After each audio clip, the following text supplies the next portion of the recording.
think there were a couple motivations to the Russian invasion of Ukraine.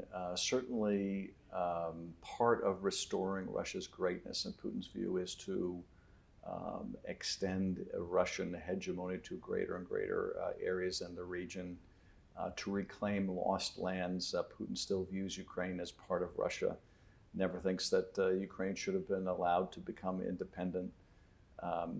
When he saw Ukraine moving in a Western direction, when he saw people in Ukraine rise up in the Orange Revolution, throw out the corrupt pro-Kremlin leader of Ukraine, again, this was a threat to Putin at just about every level, a threat that NATO might come closer, a threat that you had another example of people rising up to throw out a corrupt leader, as well as a threat that you could have a very strong pro-Western president in Ukraine.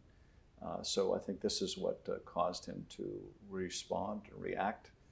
I think he also determined that essentially he could get away with it, that he wouldn't be forcefully confronted. And there's a place where we really erred.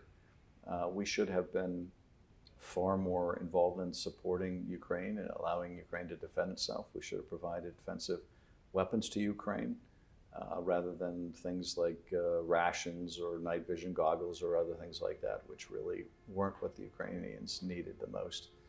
So I think part of it is Putin felt he could get away with it as well.